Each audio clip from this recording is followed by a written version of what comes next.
chat, dan yang kedua itu adalah create IO. Sekarang kita akan melakukan edit input dan running SWOT-nya. Untuk menjalankan running SWOT-nya ini kita bisa menggunakan SWOT plus editor aplikasinya, atau kita juga bisa langsung mengklik dari step 3 di sini.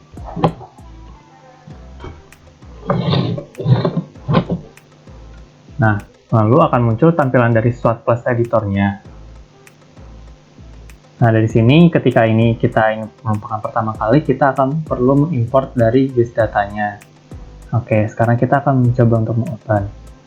Nah, ketika kita sudah mencoba melakukan run step 1 atau 2 yang merupakan delete watershed ataupun dari create HRU sebelumnya, maka kita bisa mereimport lagi atau kita tidak melanjutkan ke editor. Nah, karena sebelumnya saya sudah sempat menjalankannya, maka saya akan mencoba untuk klik yang no, intinya ke editor. Nah, di sini sudah ada current project-nya, di mana project-nya pada kali ini saya menggunakannya UTS Sankuy. Nah, dari sini kita bisa mengedit berbagai data atau parameter-parameternya. Yang pertama itu ada climate. Nah, dari climate ini ada weather generator dan juga ada weather station. Nah, pertama kita akan masuk ke weather generator dulu. Nah, weather generator ini akan mengenerate data-data klimatologi. Nah, jika kita sebelumnya belum mempunyai weather generator atau bagian datanya dari external database, maka kita perlu mendownload global SWOT plus bagian database-nya. Ini yang seperti ada di sini sebesar 300 MB. Kalau misalnya sudah melakukan mendownload data, maka kita bisa masukkan database filenya, di mana database filenya itu bernama SWOT plus bagian.xqli. Nah, karena kita akan menggunakan data observasi, maka kita akan mencetak observasi data. Lalu klik Start Import.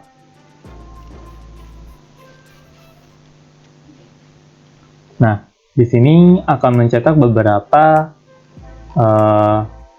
berbagai hasil dari generasi waternya dengan latitude dan longitude dan elevasinya sekian, dan range-nya tertera pada.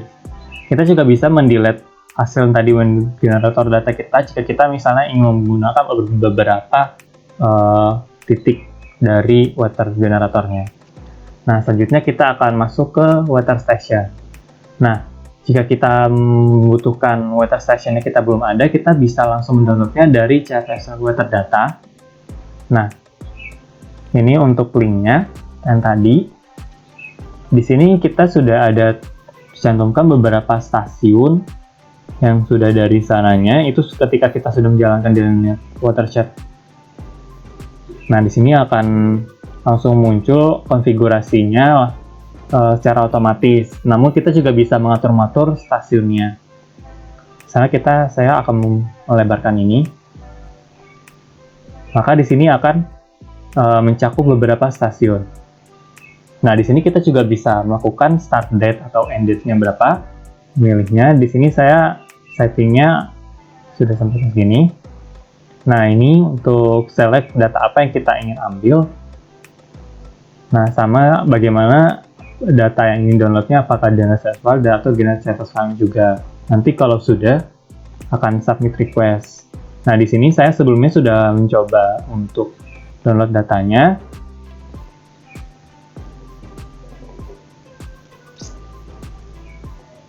Nah, hasil dari datanya itu akan terlihat seperti ini di bagian readme file. Itu data requestnya pada kapan dengan koordinatnya seperti yang tertera. Lalu jumlah dari stasiunnya ada berapa. Di sini terlihat start date-nya itu dari tanggal 1 Januari 1979 sampai 31 Juli 2014. Dengan data yang dikoleksinya itu ada temperatur, presipitasi, kecepatan angin, relative humidity atau RH, selanjutnya ada juga dari solar. Nah, di sini nanti ada beberapa data dari, kita tadi cuma ada satu stasiun, maka di sini akan ada data dari stasiun, misalnya di sini ada P701075. di mana 179.01.01 ini merupakan start date-nya dan bagian bawahnya merupakan data hasil dari presipitasinya. Jika itu merupakan R2, maka akan menunjukkan RH. Nah, di sini nanti di bingung PCP akan menunjukkan ID-nya apa, namanya, dan longitude serta elevasinya berapa. Jika kita memiliki berbagai banyak stasiun, maka nanti di sini akan ada 16 baris di mana dengan ID, name, latitude, longitude, dan elevasinya yang bervariasi.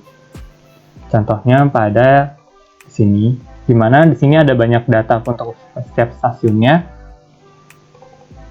Lalu di sini akan ada pengoleksian data dari berbagai stasiunnya.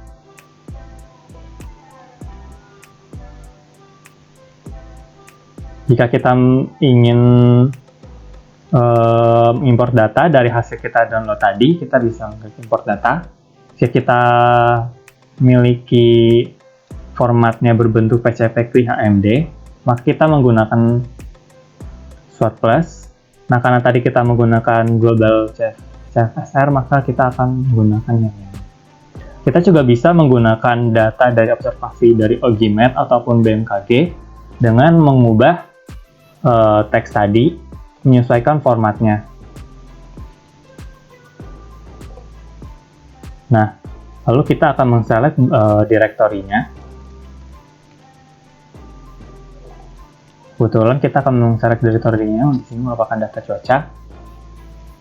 Lalu selanjutnya, ini adalah direktori di mana kita akan menyimpan SWOT Plus weather files-nya. Di sini bebas taruh di mana saja. Saya akan menaruhnya di txt-in-out. Nah, selanjutnya, jika sebelumnya sudah ada weather station dan ingin input yang baru, maka kita bisa menceklis delete existing station. Jika kita ingin matching filenya dengan yang stasiun yang ada, maka akan diceklis yang ini. Nah, saya akan mencoba menceklis yang delete existing station.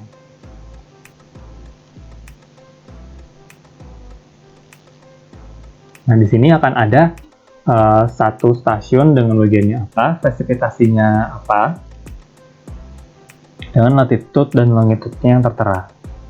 Selanjutnya kita akan masuk ke dalam tahap simulasinya, di mana di sini kita akan melihat value-nya. Ini adalah beginning Julian Day, di mana tadi dimulai dari 1 Januari 1979 sampai 31 Agustus Juli. Nah, untuk melihat apakah Julian Day, kita juga bisa melihat dari website Julian Day Table. Nah, di mana tadi tanggal 31 Juli merupakan 212, sesuai dengan tadi. Nah, ini. Nah, maka kita akan menginput nilainya 212. Kemudian tadi start endingnya 33 tadi 2014, di sini sebenarnya sudah otomatis. Nah, di sini kita bisa melihat berbagai time step-nya. Ada daily, increment hourly, atau 15 menitan, atau bahkan 1 menitan. Data yang dari tadi merupakan data harian, maka kita akan menggunakan data daily. Kalau sudah, kita akan save change. Lalu kita akan masuk ke time tree. Nah, di sini ada berbagai deskripsinya. Jika kita ingin skip berbagai tahun, maka kita akan bisa menginputnya 3 ataupun 2 ataupun 1. Jadi kita akan seberapa ingin kita akan men-skipnya. Nah, di sini saya akan menggunakan 0 karena akan bisa memastikan semuanya. Kalau sudah save change. Nah, selanjutnya ini ada berbagai objeknya. Dengan objek itu akan meliputi berbagai variabel. Nah, di sini kebetulan kita akan melihat variabel dari flow out, yang dimana itu dicakup oleh channel SD.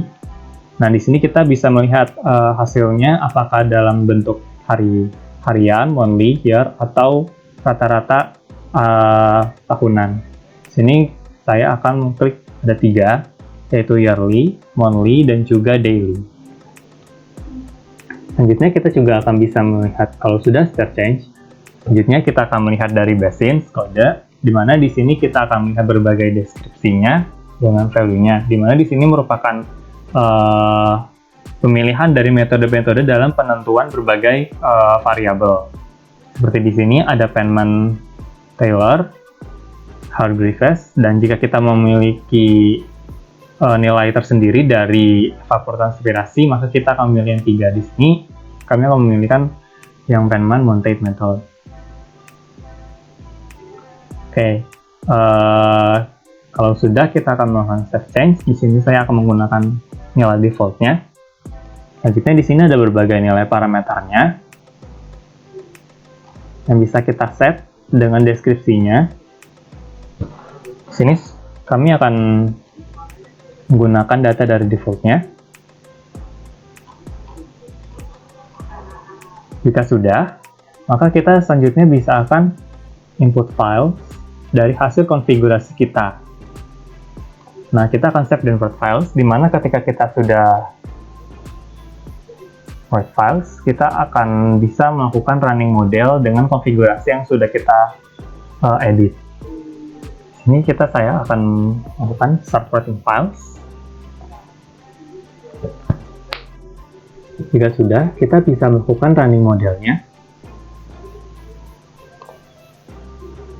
Jika ingin menggunakan debug version, bisa di checklist. Ini karena saya tidak menggunakan debug version. Di sini bisa terlihat progres dari running modelnya sudah sampai tahun keberapa. Nah, ketika eksekusinya sudah selesai, maka di sini akan terlihat eksekusi sudah selesai. Maka selanjutnya kita bisa close.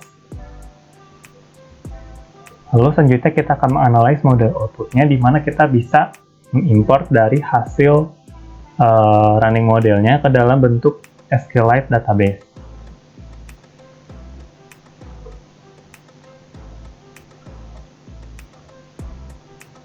Lalu start importing output.